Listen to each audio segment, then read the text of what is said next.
Bukan hanya melulu tentang perkara obat, bukan melulu tentang perkara herbal, bukan melulu tentang perkara terapi. Hayu, ada perkara ruhani, yaitu sifat perilaku perbuatan yang harus kita perbaiki.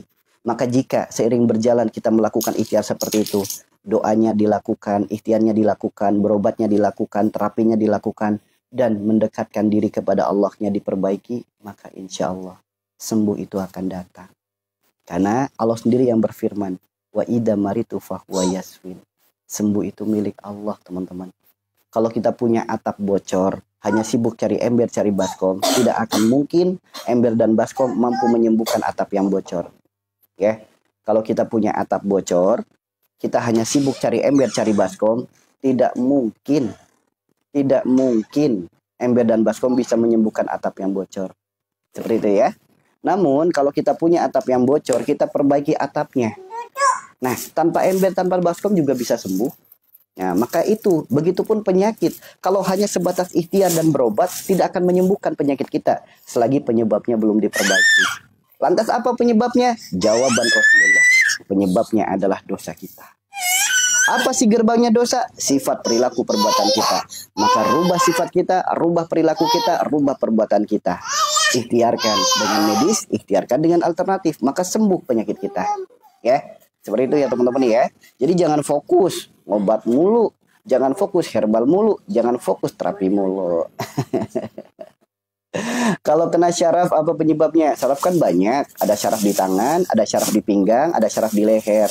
Jadi tergantung di mananya. Tuh, tergantung di mananya. Ya. Kemudian ini ada pertanyaan lagi. Kalau penyakit gula, Ustaz gimana? Secara medis, orang yang terkena penyakit gula itu karena pankreasnya rusak. Dari pankreas yang rusak menghasilkan zat insulin berlebih. Itulah kenapa sama dokter suruh suntik insulin.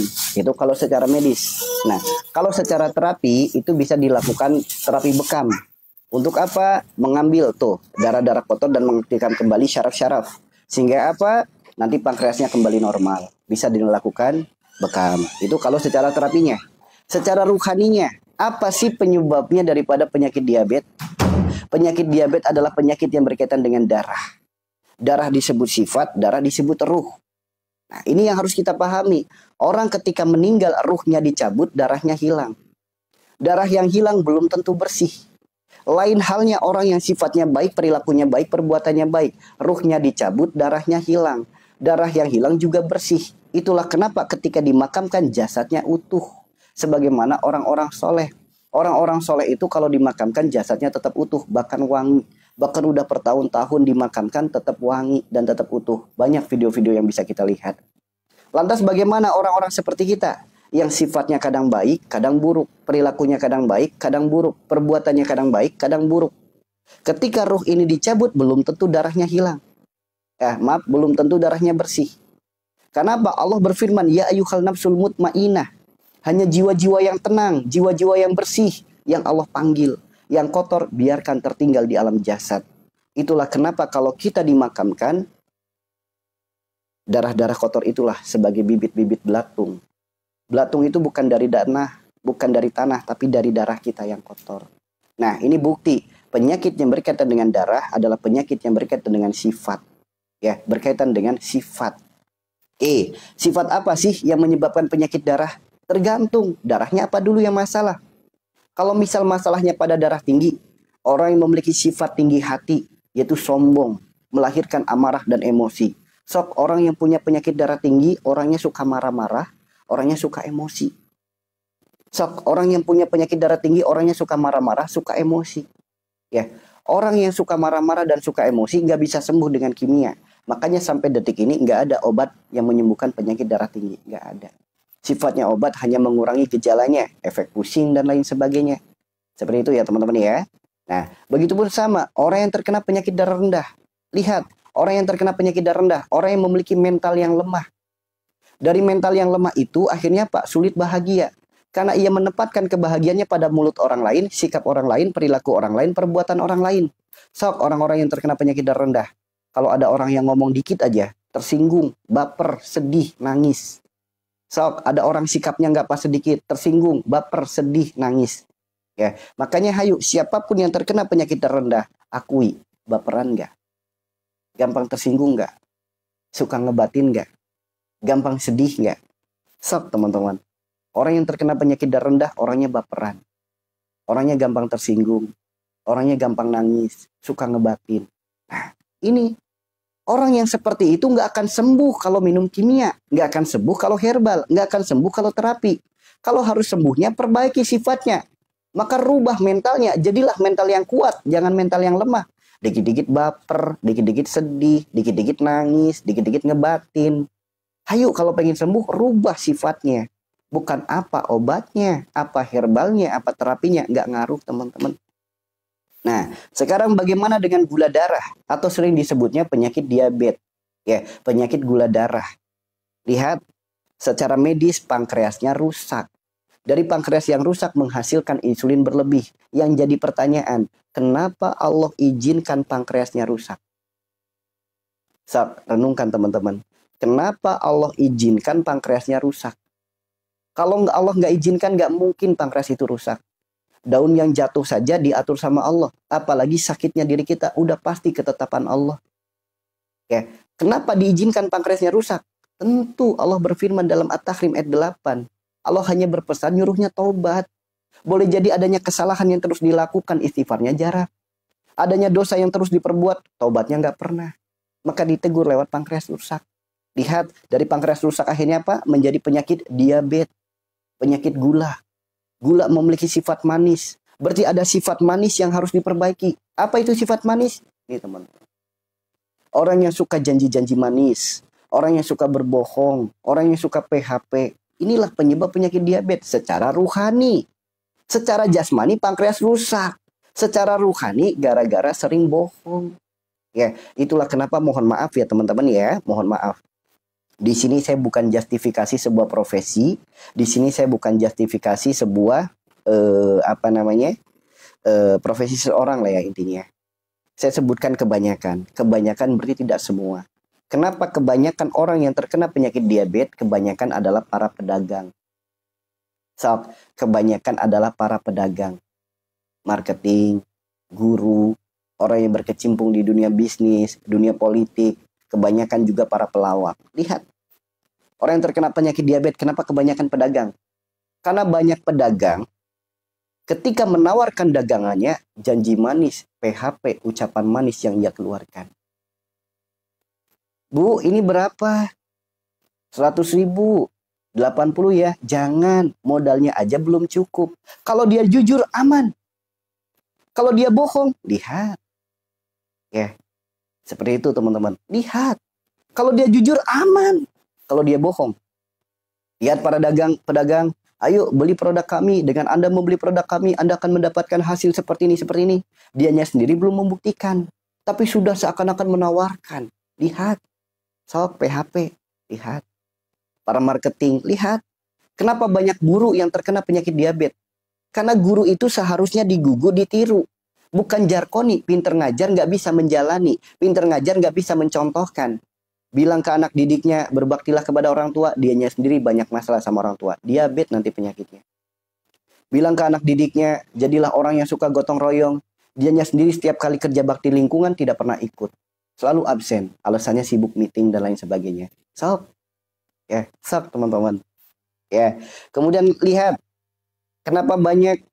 Ya kalau kita bicara politikus dan orang-orang berbisnis mah nggak usah ditanya lah ya. Kenapa banyak orang yang hobinya ngelawak terkena diabetes? Karena banyak berbohong, mengarang sebuah cerita. Lihat, kita bukti saja ya, dari zamannya Sri Mulat sampai detik ini. Banyak pelawak-pelawak di Indonesia. Banyak sekali. Mereka yang sudah tidak muncul di layar televisi. Apa kondisinya sekarang? Diabetes. Kalau nggak percaya browsing, kalau nggak percaya koreksi. Ya. Seperti itu ya teman-teman ya. Makanya siapapun yang terkena penyakit diabetes, jika secara medis Anda akan disuntik insulin. Supaya Pak, mizan, seimbang insulinnya. Membantu sistem kerja pankreasnya. Itu secara medis. Secara terapi Anda akan diterapi dikasih herbal. Untuk apa? Memperbaiki kadar gulanya. Mungkin dengan metode puasa, metode diet, dan lain sebagainya. Secara ruhani jangan suka bohong. Ya. Seperti itu ya teman-teman ya. Makanya ayo ikhtiar itu bukan dulu tentang jasmani. Ikhtiar itu bukan dulu tentang perkara minum obat, bukan perkara minum herbal. Ada perkara ruhani yang harus diperbaiki, sifat perilaku perbuatan yang harus diperbaiki. Maka sambil kita berobat, sambil kita ikhtiar, yuk perbaiki sifat kita, perilaku kita, perbuatan kita. Seperti itu ya. Karena adanya kesalahan yang terus kita lakukan, dosa istighfar kita jarang, ada dosa yang kita lakukan, tobatnya nggak pernah. Allah Maha Kasih, Maha Sayang, ditegur lewat penyakit, teman-teman. Ya, ditegur lewat penyakit. Ditegur itu karena kita punya kesalahan. Orang kalau ditegur nggak sadar-sadar, makanya nggak sembuh-sembuh penyakitnya. Akan datang teguran terus. Tapi sekali ditegur, dia langsung sadar, dia minta maaf, maka stop tegurannya. Sebagaimana teman-teman manggil pasangannya, suamiku. Nah, suaminya nggak dengar, dipanggil lagi nggak? Dipanggil lagi kan? Nggak dengar lagi, makin keras nggak panggilannya? Makin keras. Begitupun teguran dari Allah. Sekali ditegur yang pelan, nggak dengar. Ditegur lagi lebih parah penyakitnya, nggak dengar. Ditegur lagi dengan masalah, tetap nggak sadar. Maka akan semakin keras tegurannya, maka akan berujung pada musibah atau azab. Nah, itulah rentetannya seperti itu, teman-teman. Makanya, tentang perkara sakit itu bukan melulu tentang herbal, bukan melulu tentang obat kimia. Namun, perbaikilah rohaninya. Baru kita akan menemukan, mendapatkan sehat lahir dan batin. Seperti itu ya, teman-teman ya. Seperti itu. Kalau anak demam dan radang tenggorokan bagaimana? Anak yang masih kecil, masih balita, masih bersih, belum ada dosa. Maka teguran, ujian, ataupun musibah itu sebetulnya untuk orang tuanya. Lihat, radang tenggorokan, lihat. Radang tenggorokan berada di mana? Wilayah leher. Leher adalah batas antara dunia dan akhirat, antara hidup dan mati. Orang nggak punya tangan masih bisa hidup. Orang nggak punya kaki masih bisa hidup. Orang nggak punya leher, antara hidup dan mati. Antara dunia dan akhirat. Maknanya apa? Adanya kita di dunia, kita dilahirkan oleh orang tua kita. Adanya kita di akhirat, meninggalkan warisan, yaitu anak keturunan kita. Jika Anda punya anak yang lehernya sakit, entah amandel, entah gandongan, entah radang, siapapun yang punya sakit di leher, yuk yang pertama, perbaiki hubunganmu dengan orang tuamu, perbaiki hubunganmu dengan mertuamu. Itu yang pertama. Karena boleh jadi ada sifat, perilaku, perbuatan, ucapan yang menyakiti hati orang tua, menggores luka hati orang tua. Oke? Kemudian, lihat. Yang kedua, yaitu adanya kita di akhirat, meninggalkan warisan, yaitu anak keturunan kita. Semakin kita sering berantem dengan pasangan di depan anak, anak akan semakin parah penyakit di lehernya. Ada di sini yang punya anak terkena penyakit amandel? Ada nggak? Sering nggak Anda berantem dengan pasangan Anda di depan anak? Sering nggak? Anda berantem di depan pasangan Anda, dengan pasangan Anda di depan anak. Makanya orang yang anaknya terkena penyakit amandel, jika Anda ingin anaknya sembuh dari amandel tanpa operasi, yuk berpelukanlah. Anda berpelukan dengan pasangan Anda, saling minta maaf dan memaafkan di depan anak. Lihat, seketika amandel akan mengecil. Kalau nggak percaya, buktikan. Anda minta maaf dengan pasangan Anda, pelukan, benar-benar minta maaf dan memaafkan di depan anak. Di depan anak. Biarkan anak melihat kalian saling minta maaf. Biarkan anak melihat kalian saling minta maaf dan memaafkan. Seketika teman-teman berkurang mengecil amandel. Apalagi anaknya kita minta maaf sama anak. Ya, nah maafin mama ya. Yang terkadang kamu harus melihat mama sama bapak jadi berantem. Seperti itu ya teman-teman ya. Seperti itu. Ya, itu kalau bagi yang punya anak masalah seperti itu. Lantas bagaimana bagi orang-orang yang terkena penyakit vertigo? Ada di sini yang terkena penyakit vertigo? Tadi banyak pertanyaan nih tentang penyakit vertigo. Ada? Yuk, dari mana sih datangnya penyakit vertigo? Kita jelaskan secara medis, kita jelaskan secara secara terapinya. Kita jelaskan secara rohaninya. Lihat, orang yang terkena penyakit vertigo, ketika membuka mata, dunianya berputar. Pusingnya luar biasa. Kalau menutup mata, putarannya berkurang. Itulah orang yang terkena penyakit vertigo. Maknanya apa? Lihat, kenapa ketika membuka mata dunia berputar, ketika menutup mata putarannya berkurang. Mata adalah jendela dunia. Orang yang segala sesuatunya terobsesi perkara dunia. Banyaknya keinginan, banyaknya harapan, banyaknya angan-angan perkara dunia. Kecintaan kepada dunia yang berlebih, ketakutan, kekhawatiran, kecemasan perkara dunia yang berlebih. Ini bisa menjadi penyebabnya. Lihat orang-orang yang terkena penyakit vertigo, teman-teman yang terkena penyakit vertigo, coba direnungkan. Terlalu tinggi nggak harapan dan angan-angan dunianya? Terlalu tinggi nggak kecintaan kepada dunianya? Terlalu tinggi nggak teman-teman? Keinginan, harapan, angan-angan dunia yang terus membuat dirinya jadi panjang angan-angan. Terlalu tinggi nggak? Lihat, panjangnya angan-angan, tingginya angan-angan. Akhirnya Pak menjadikan kelalaian. Bahkan dari lalainya bisa terlihat ketika dia nguap. Orang kalau lagi nguap, orang kalau lalai, nguapnya seperti ini teman-teman. Nguap, mulutnya sampai lebar banget. Sehingga angin masuk ke telinga, bunyi klik di dalam telinga. Sok, ingat-ingat. Pernah nggak di saat Anda lagi panjang angan-angan, tiba-tiba nguap? Di saat nguap sampai bunyi klik di dalam telinga. Pernah nggak? Ketika bunyi klik di dalam telinga, itu tanda angin terkunci di dalam telinga. Semakin sering bunyi klik saat nguap, karena mulutnya dibuka lebar, semakin banyak angin yang tersumbat di dalam telinga, menekan sistem saraf otak. Sehingga terjadilah penyakit vertigo. Silakan tanya ke dokter, dok, benar atau tidak? Orang yang terkena penyakit vertigo karena adanya sumbatan angin di dalam telinga yang menekan sistem saraf otak. Kalau nggak percaya silakan tanya. Ya, silakan tanya. Makanya Pak, kepalanya jadi muter-muter. Lantas bagaimana solusinya? Kalau di dokter dikasih obat mengurangi rasa sakitnya. Hanya mengurangi saja. Kalau di herbal pun sama, hanya dengan terapi mengurangi rasa sakitnya. Kalau pengen sembuh dari penyakit vertigo, perbaiki penyebabnya. Apa sih penyebabnya? Yang pertama, panjang angan-angan. Yuk kurangi panjang angan-angan. Obsesi perkara dunia yang berlebih, kurangi. Yang kedua, ikuti terapi atau ikhtiar yang diajarkan oleh Rasulullah. Lihat Rasulullah dalam kitab Syama'il Muhammadiyah. Rasulullah bersabda, ketika nguap tutup mulutnya, kunci dengan tangan. Biarkan angin itu keluar lewat hidung. Maka ketika kita nguap senantiasa mulutnya ditutup, anginnya keluarnya lewat hidung, sok yang punya sinus, punya polip, punya resdung, seketika langsung bereaksi, keluar aroma amis. Rutin melakukan seperti itu, insya Allah bisa jadi jalan sembuhnya. Ketika lagi nguap, mulutnya ditutup, ya dikunci, air mata juga akan keluar. Pegang air mata yang keluar, dia akan kasar, banyak pasir. Sehingga orang-orang yang punya masalah minus, plus, silinders, glukoma, katarak, rabun, dan lain sebagainya, insya Allah bisa jadi jalan terapinya. Sok, kalau lagi nguap, mulutnya ditutup, angin dalam telinga akan ikut keluar. Sehingga sering berjalannya waktu, semakin banyak yang keluar dari telinga, sembuh vertigonya. Nah, itu indahnya hidup sesuai dengan tuntunan Al-Quran dan sunnah Nabi kita. Oke? Lantas bagaimana terapinya? Ingat, bicara tentang terapi, gak usah kita jauh-jauh datang ke tempat terapi. Maaf ya, bukan berarti di sini tidak menyarankan untuk datang ke tempat terapi. Terapi itu boleh, bagus, refleksi, pijat, urut, bekam, itu bagus sekali. Namun lihat diri kita, man arafa nafsahu faqad arafa rabbahu. Kenali dirimu, engkau akan mengenal Tuhan. Allah menciptakan tubuh manusia itu hebat. Hebatnya luar biasa. Bahkan tubuh manusia mampu menyembuhkan dirinya sendiri, mampu mengobati dirinya sendiri, mampu memperbaiki lukanya sendiri. Itu hebatnya tubuh manusia. Kenapa? Dalam Al-Quran lihat, Al-Quran surat Az-Zariyat ayat 20, ayat 21, silakan dibaca. Ya.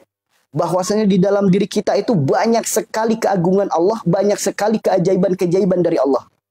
Lihat, kita perhatikan dari ujung kepala sampai ujung kaki.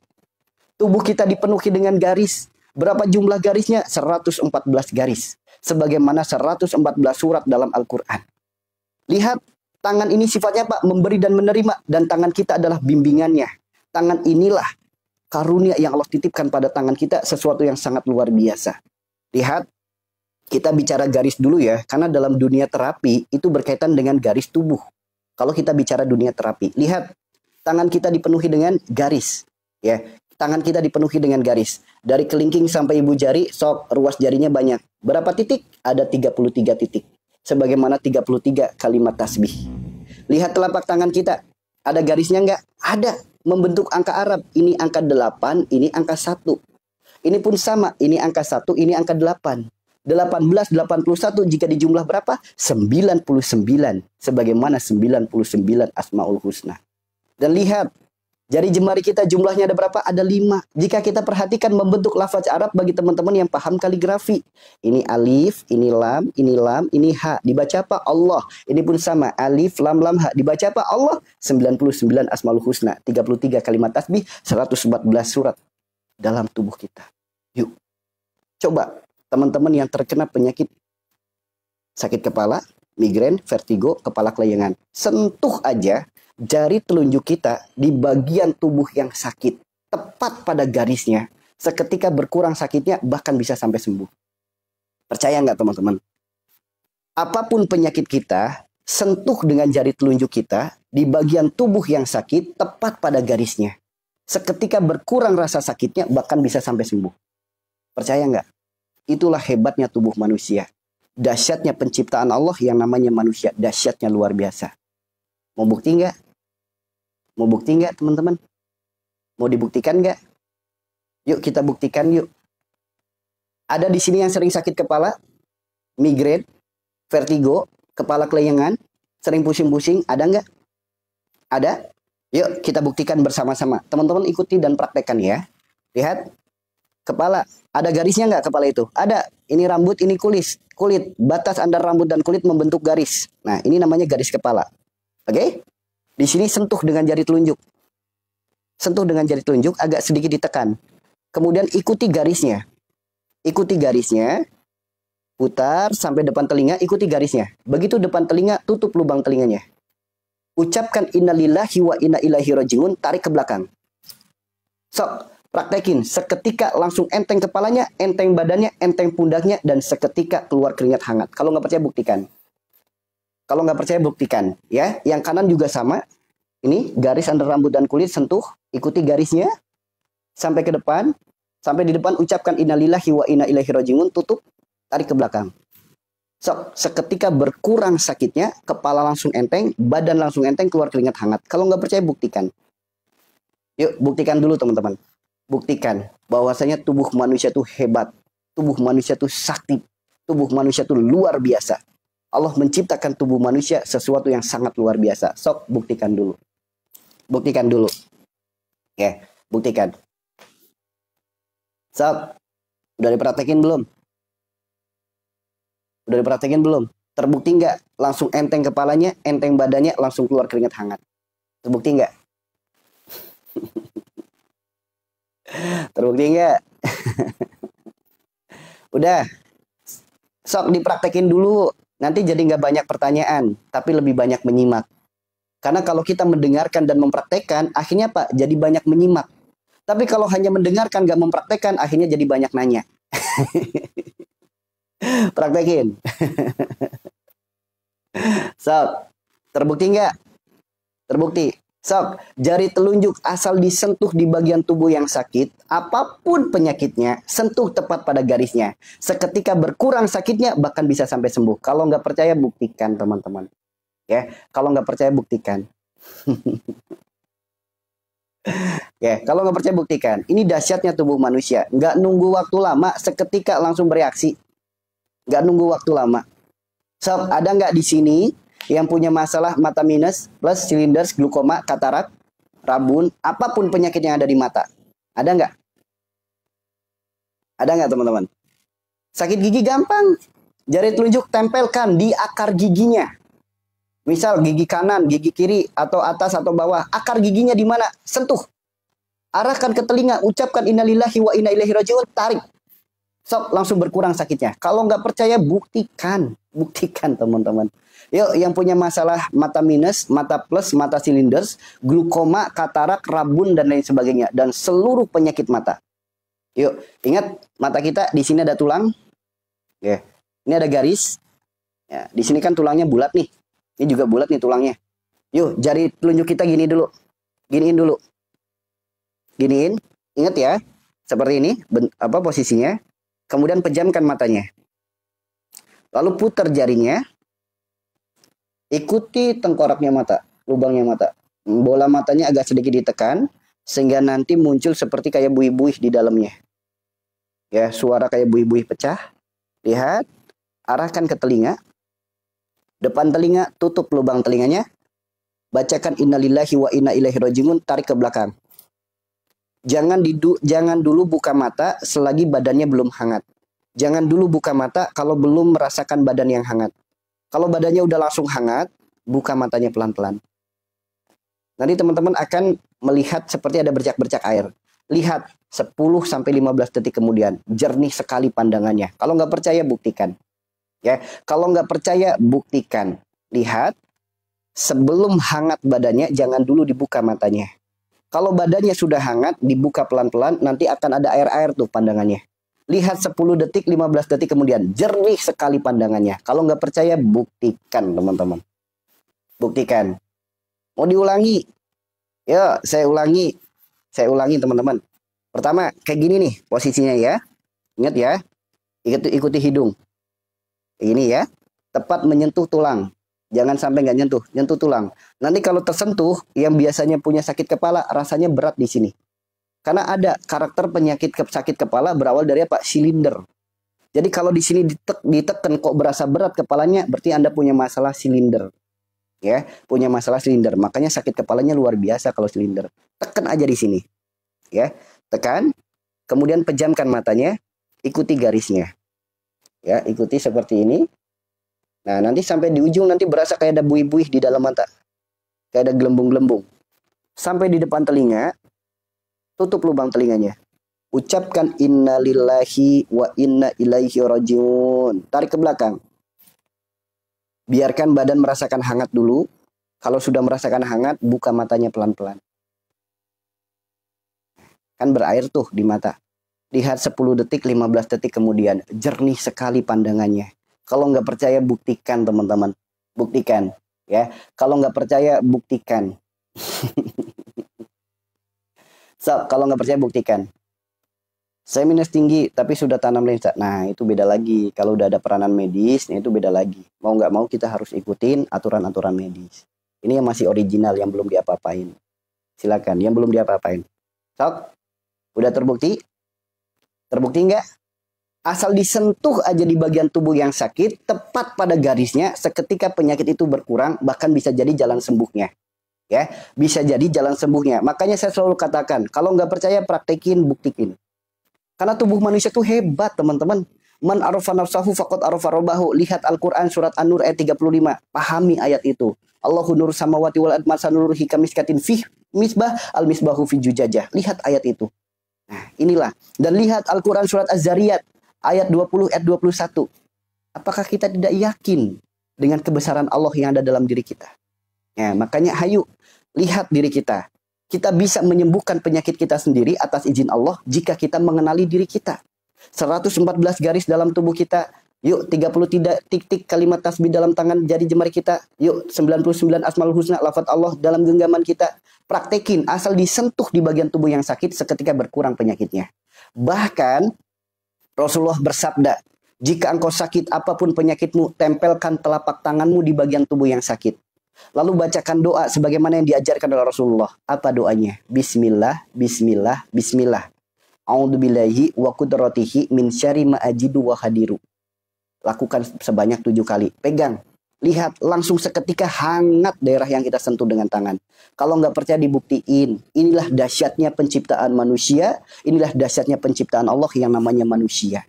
Makanya silakan dipraktekin. Yuk, 1 jari terbukti luar biasa. Sekarang bagaimana kalau 10 jari? Ya, bagaimana kalau 10 jari? Saya tanya di sini. Ada nggak teman-teman yang gampang masuk angin? So, saya tanya, ada nggak yang gampang masuk angin? Doanya cukup innalillahi wa inna ilaihi rajiun. Oh, doa terapi Nabi Muhammad. Bisa browsing di Google, banyak kok. Hadisnya sahih. Ya. So, ada nggak yang sering masuk angin? Yang terkadang suka mabuk perjalanan. Gampang ngedrop badannya. Gampang sakit-sakitan. Gampang capek. Gampang pusing. Gampang kelayangan. Ada nggak?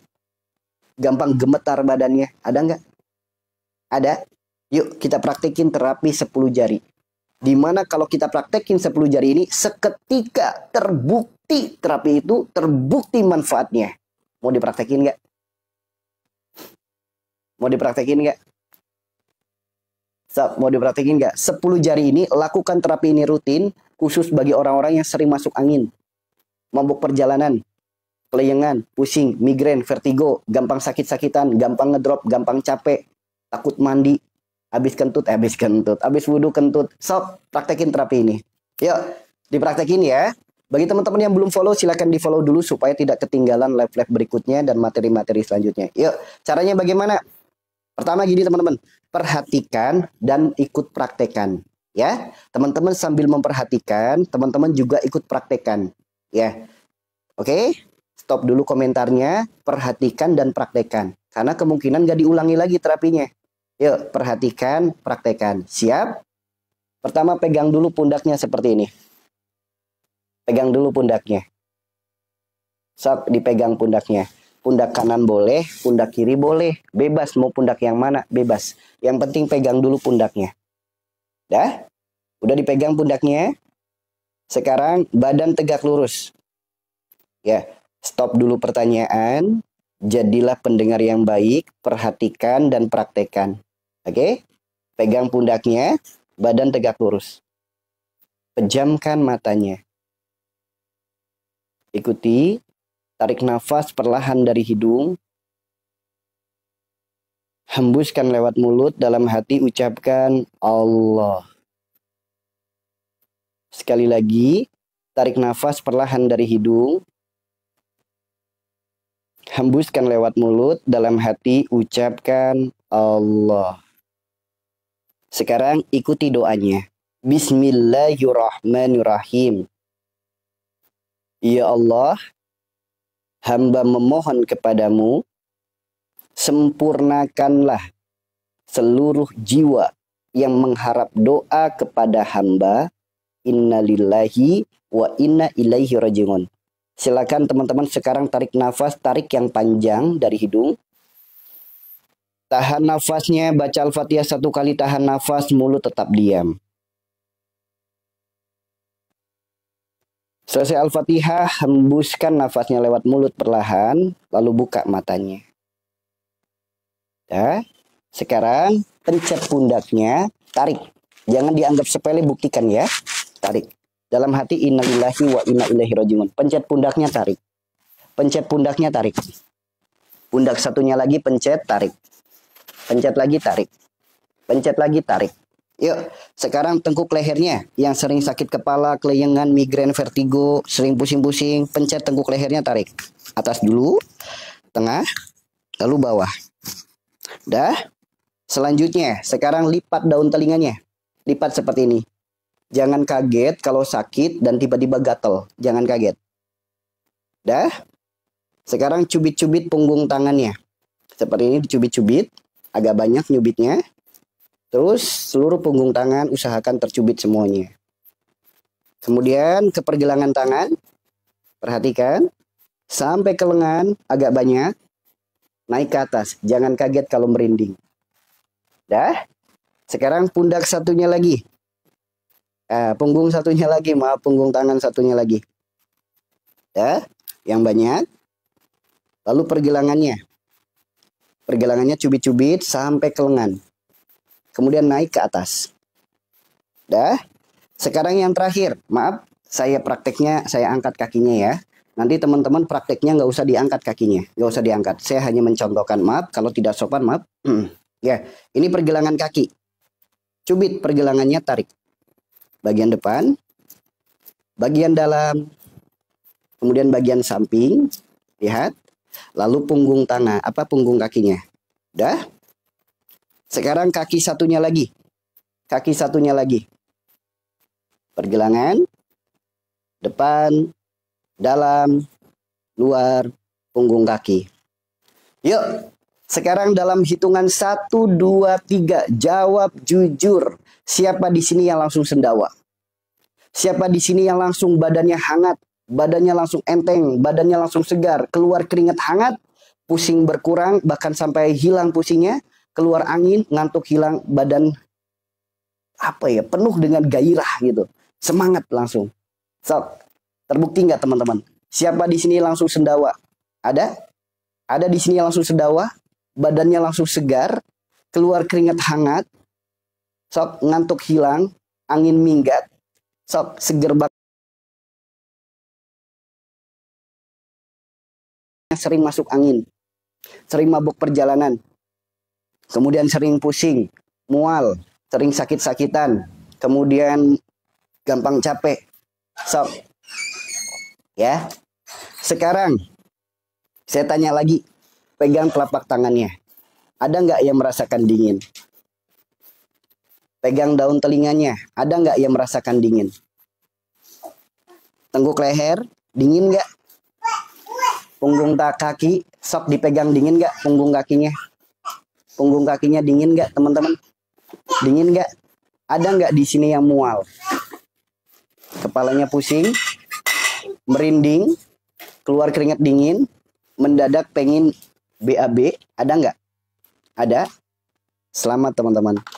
Bagi teman-teman yang merasakan ini bersyukurlah. Kenapa? Karena disebutkan dalam kitab ini adalah ciri-ciri keluarnya air liur setan dalam tubuh kita. Ya, ini adalah ciri-ciri keluarnya air liur setan dalam tubuh kita. Maka dalam kitab Tibun Nabawi Rasulullah mengajarkan suruh apa? Dibatukin sampai muntah. Dalam kitab Tibun Nabawi diajarkan disuruh batuk sampai muntah. Nanti muntahnya bukan makanan, muntahnya hanya lendir. Dan lihat setelah muntah, enteng banget badannya. Kalau nggak percaya buktikan. Ya, yang jadi pertanyaan, apa sih efek daripada air liur setan itu?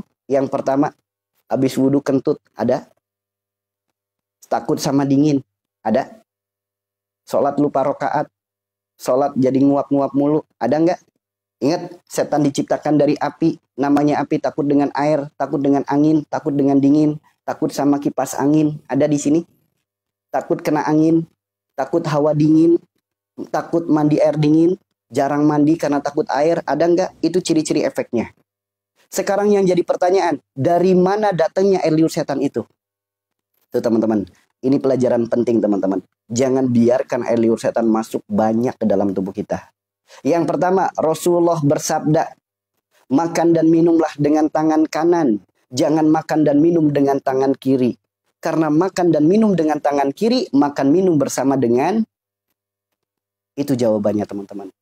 Jadi jangan dianggap sepele makan dan minum dengan tangan kiri. Itu berbahaya untuk diri kita teman-teman. Kenapa? Karena itulah perantara masuknya air liur setan ke dalam tubuh kita. Itu yang pertama, makan dan minum dengan tangan kiri. Yang kedua, dari mana datangnya?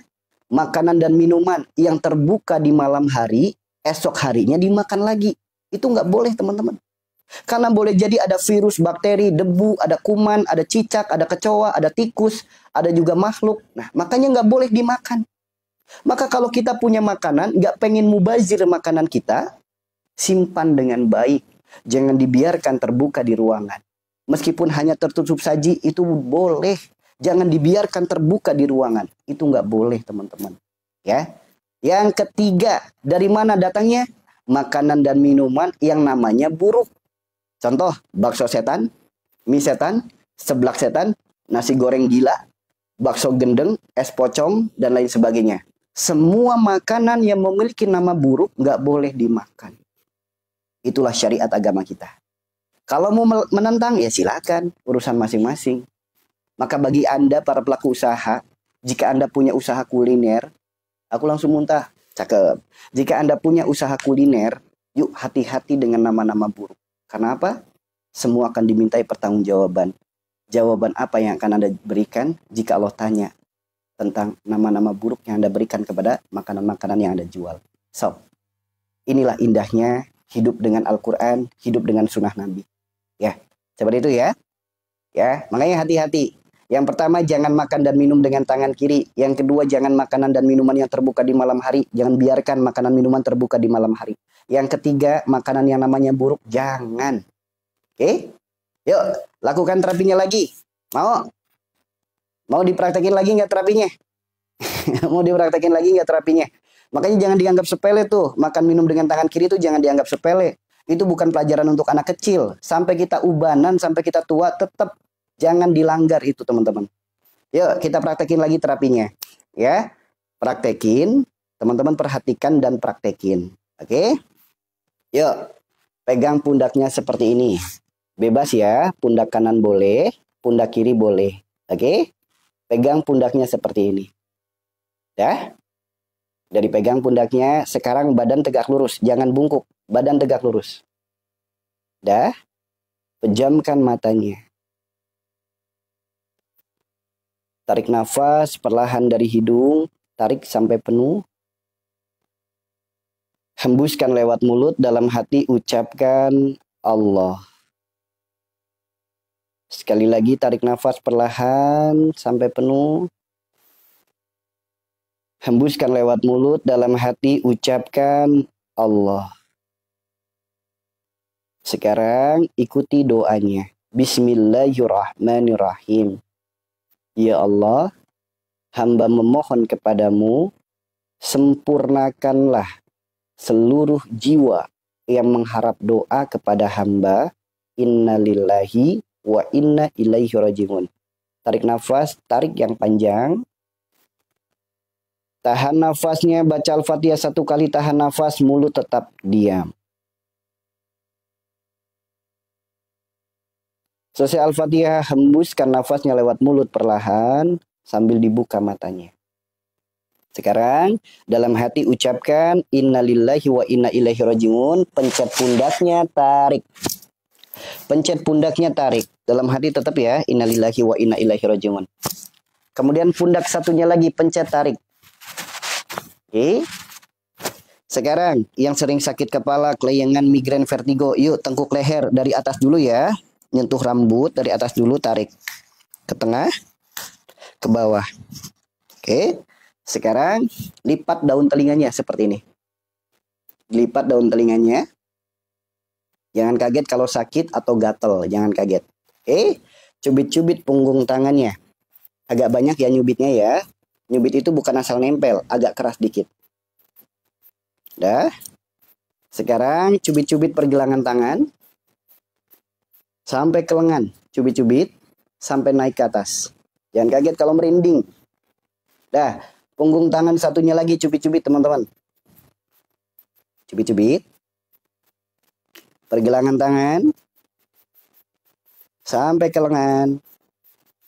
Naik ke atas. Oke, kembali saya contohkan yang di kaki. Maaf, saya angkat kaki saya. Maaf kalau tidak sopan, maaf. Nanti teman-teman prakteknya nggak usah diangkat kakinya. Ya, kakinya nggak usah diangkat. Ini pergelangan kaki, cubit, tarik. Seperti ini ya.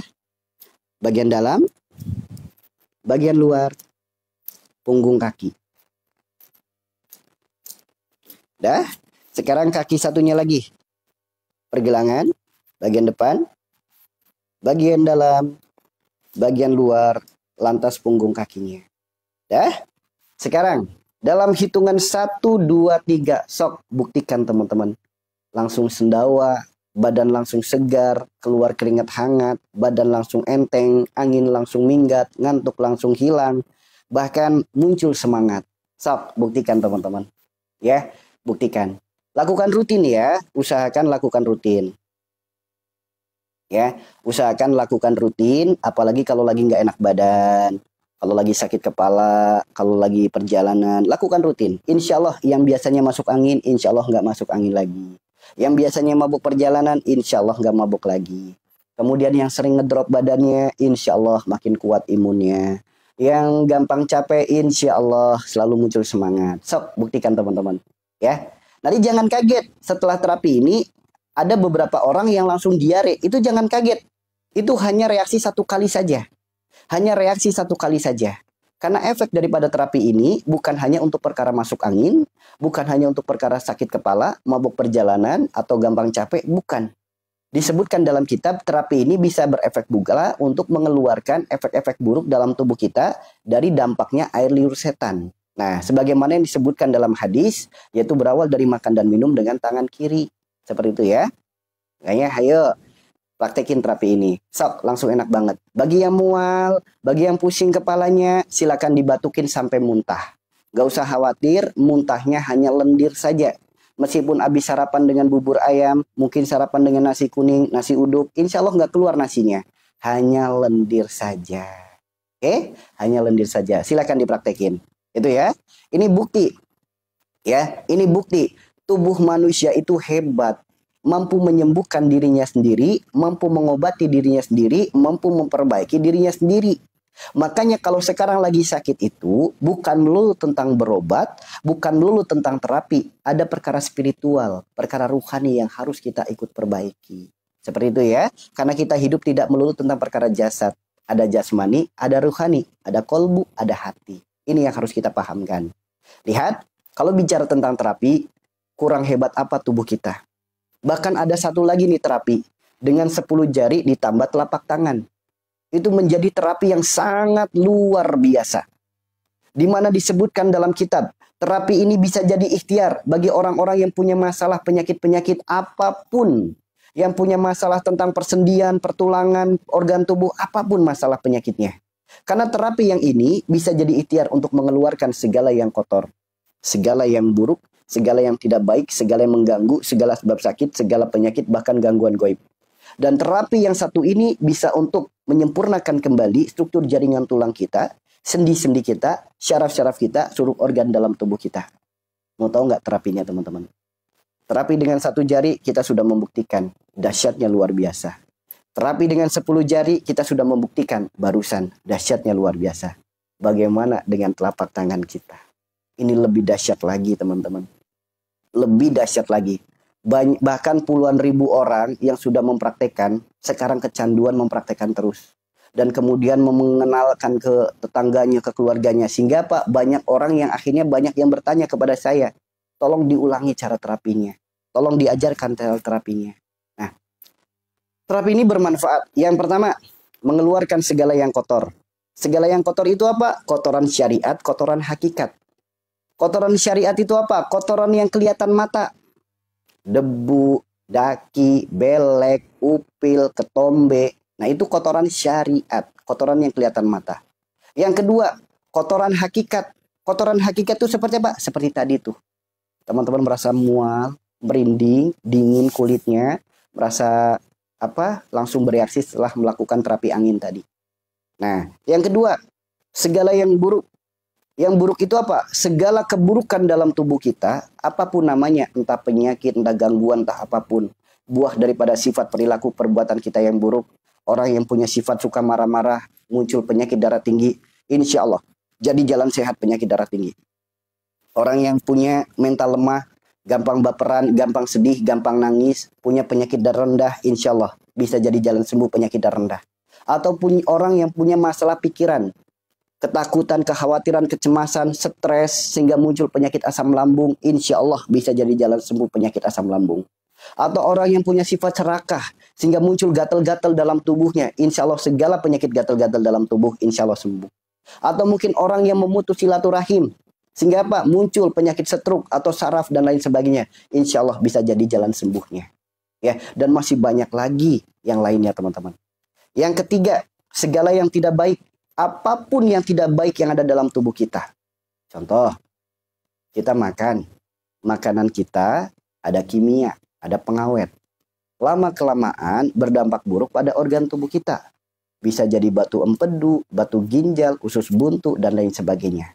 Nah, itu dengan terapi ini sok keluar itu kotoran-kotorannya. Atau mungkin karena faktor kecanduan rokok, ikhtiarkan terapi ini, insya Allah sembuh, gak kecanduan lagi. Atau efek daripada kecanduan rokok atau keluarga karena efek ada yang rokok, akhirnya Pak paru-parunya bermasalah, insya Allah sembuh dengan terapi ini. Ya. Kemudian yang ketiga, segala yang kotor, yang buruk, yang ketiga yang tidak baik, yang keempat segala yang mengganggu. Segala yang mengganggu itu apa? Segala yang mengganggu itu contoh. Habis wudhu kentut, keganggu nggak? Ada nggak di sini yang punya kebiasaan habis wudhu kentut mulu? Ada nggak, teman-teman? Ada nggak di sini yang punya kebiasaan habis wudhu kentut mulu? Lagi sholat lupa rokaat, lagi ibadah ngantuk, dengar kajian ngantuk. Tapi kalau lagi nggak dengar kajian semangat. Ada nggak?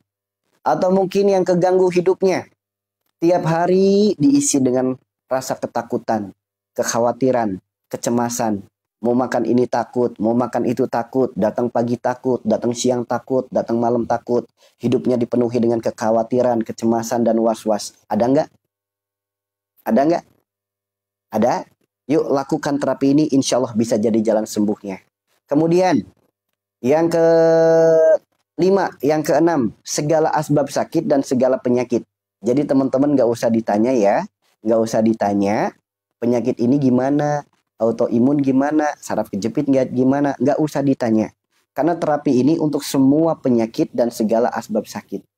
Jadi segala penyebabnya dan segala penyakitnya insya Allah bisa jadi jalan sembuhnya. Nggak usah ditanya penyakitnya apa, praktekin terapi ini, buktikan.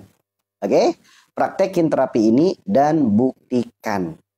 Kemudian, Yang ketujuh, segala gangguan goib. Segala gangguan goib itu apa? Boleh jadi karena adanya perkara santet, sihir, guna-guna, ataupun intinya apapun lah perkara goib. Perkara goib, insya Allah bisa jadi jalan ikhtiarnya. Dan yang lebih dahsyatnya lagi dari terapi ini, bisa dijadikan jalan ikhtiar, menyempurnakan kembali struktur jaringan tulang kita, sendi-sendi kita, syaraf-syaraf kita, seluruh organ dalam tubuh kita sempurna lagi. Asam urat, rematik, encok, pengapuran, radang sendi, osteoporosis, saraf kejepit, stroke, insya Allah jadi jalan sembuhnya. Puluhan ribu orang yang sudah membuktikan. Sekarang giliran Anda yang membuktikan. Ayo. Kemudian menyempurnakan kembali organ tubuhnya. Mungkin lambungnya iritasi, ususnya iritasi, mungkin jantungnya udah lemah, mungkin paru-parunya udah basah, mungkin paru-parunya penuh dengan air, mungkin sarafnya penuh dengan sumbatan, mungkin peredaran darahnya nggak lancar. Sempurna kembali teman-teman. Ya, lakukan terapi ini. Hanya bermodalkan 10 jari dan telapak tangan. Inilah dahsyatnya. Silakan teman-teman bisa buka Al-Quran surat Az-Zariyat ayat 20, ayat 21. Silakan dibuka ayat itu. Karena ini salah satu rujukannya dari Al-Quran surat Az-Zariyat ayat 20, ayat 21. Oke? Silakan. Lakukan terapi ini. Bagaimana cara terapinya? Ingat, saya jelaskan terapinya, namun kita harus sepakat dulu. Kalau saya belum selesai dalam menjelaskan, jangan ditanya. Oke? Sepakat nggak teman-teman? Saya jelaskan terapinya supaya Pak teman-teman paham. Sebelum saya selesai menjelaskan, jangan banyak nanya. Sepakat nggak teman-teman? Kalau sepakat saya lanjutkan.